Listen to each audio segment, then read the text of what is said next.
Kids TV.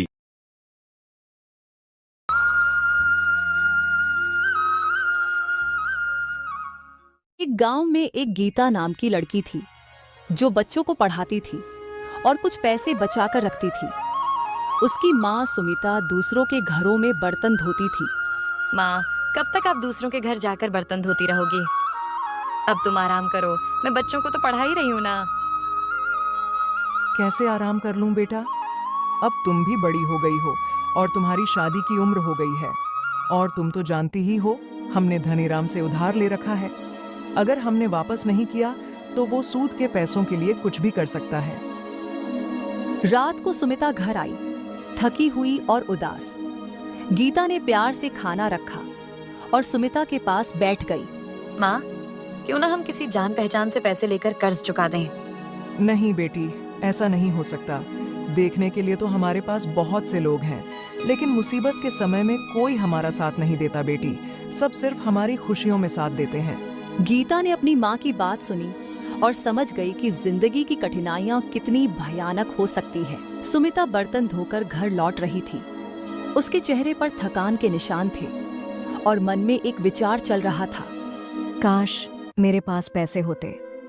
अगर मैं अपना कर्ज चुका पाती तो मुझे इस दुख से राहत मिलती। मुझे इतनी मेहनत नहीं करनी पड़ती। गांव के लोग मुझे क्या कहेंगे? क्या मैं अपनी बेटी के भविष्य को सुरक्षित कर पाऊंगी? हर दिन काम करना और फिर भी कर्ज का डर, ये कितनी कठिनाई है। सुमिता धीरे धीरे अपने घर की ओर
की मदद स्वीकार कर ली।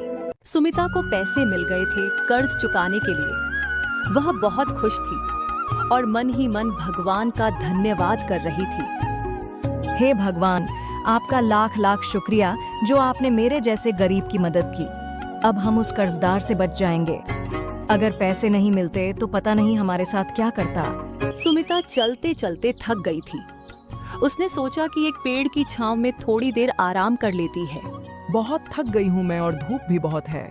क्यों ना मैं थोड़ी देर के लिए यहीं आराम कर लूं?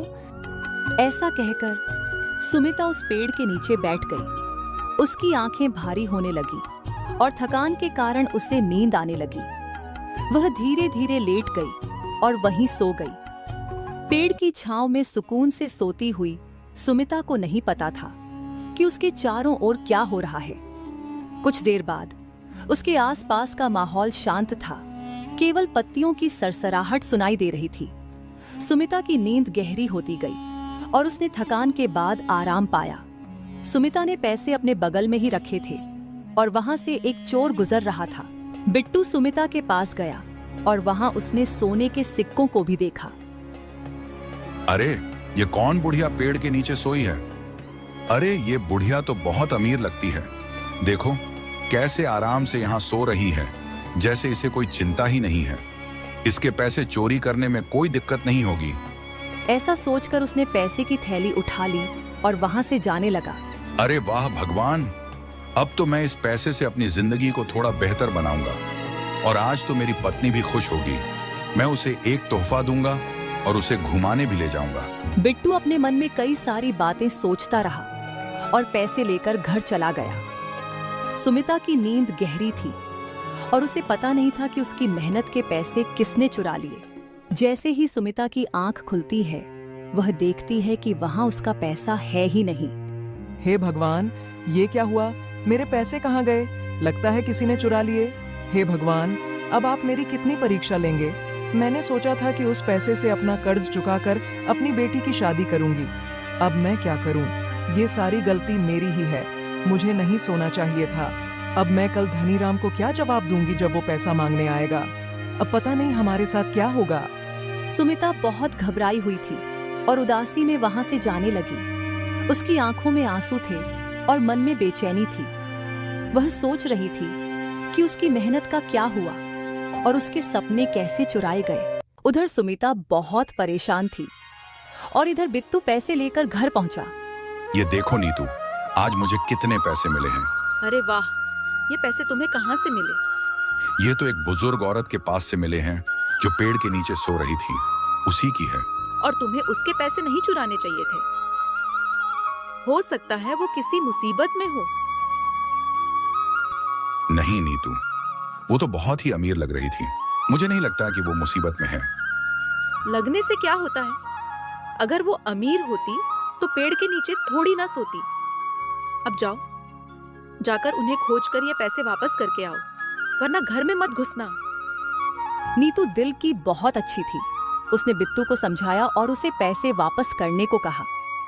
बिट्टू मजबूरन वो पैसे लेकर सुमिता को लौटाने के लिए ढूंढने लगा। उसकी मन में सोच थी कि क्या वो अपनी गलती को सुधार सकेगा और सुमिता की मदद कर पाएगा। सुमिता घर पहुंचकर सारी बातें गीता को बताती है। गीता, मैंने पैसे चुरा दिए हैं। मुझे समझ नहीं आ रहा कि अब क्या करूं। कोई बात नहीं माँ, आप चिंता ना करें, कोई ना कोई उपाय तो जरूर मिलेगा। अब कोई उपाय नहीं मिलेगा बेटी। अब तो धनीराम भी आता ही होगा अपने पैसे मांगने के लिए। सुमिता की चिंता गहरी हो गई थी और उसे यह सोचकर और भी डर लग रहा था कि धनीराम उसके पीछे होगा।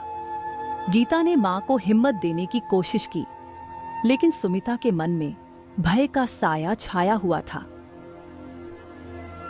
दोनों बात कर ही रही थी, तभी पीछे से धनीराम आता है।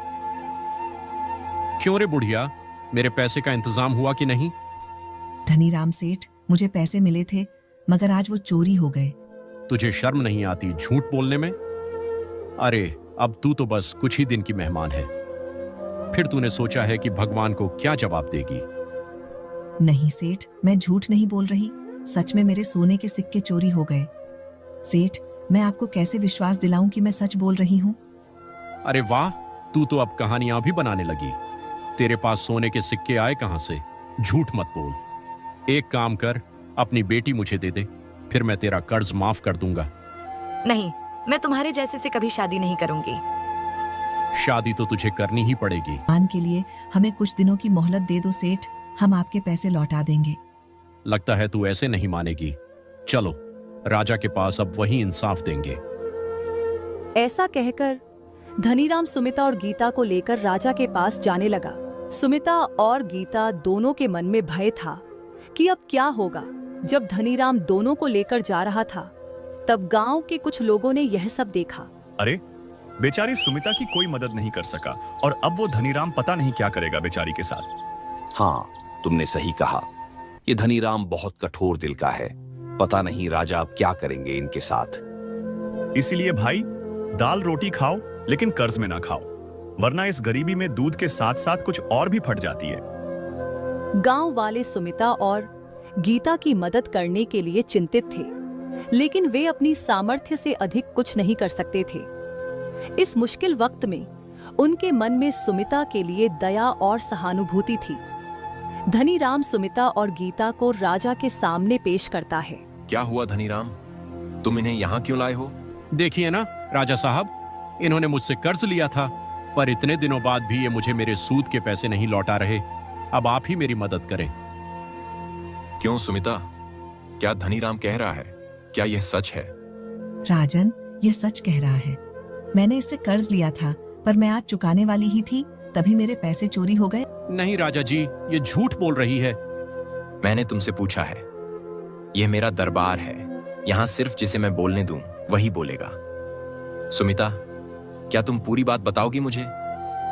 सुमिता ने सारी बात राजा को बता दी कि कैसे उसे किसी ने सोने के सिक्के दिए और कैसे वे चोरी हो गए। पर मैं कैसे मान लूं तुम सच बोल रही हो? उस लड़के से पूछ सकते हैं राजा जी। राजा ने उस लड़के को बुलाया। क्या हुआ राजा, आपने मुझे यहाँ क्यों बुलाया?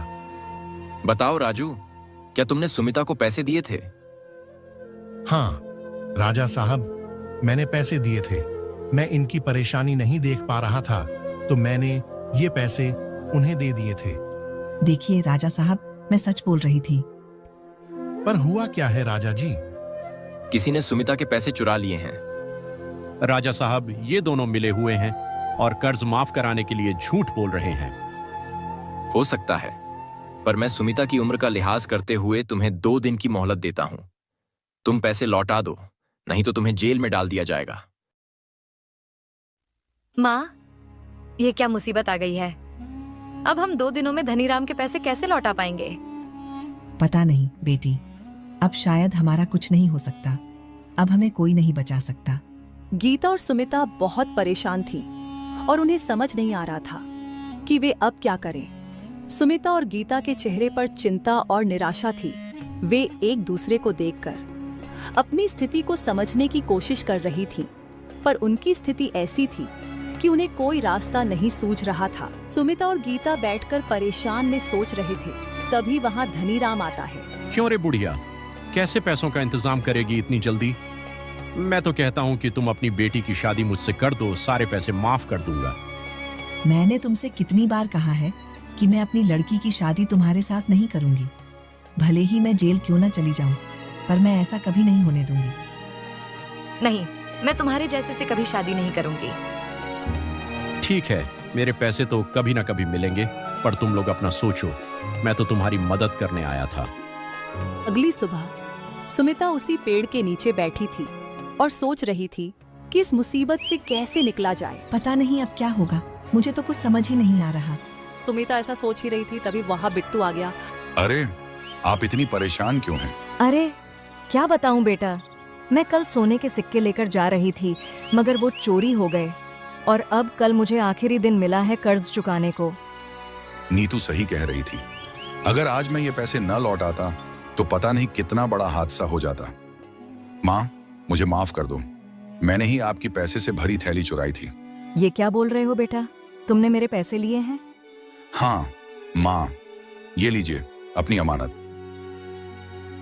धन्यवाद बेटा, तुमने मेरे पैसे वापस लौटा दिए, वरना मैं कहीं की नहीं रह जाती।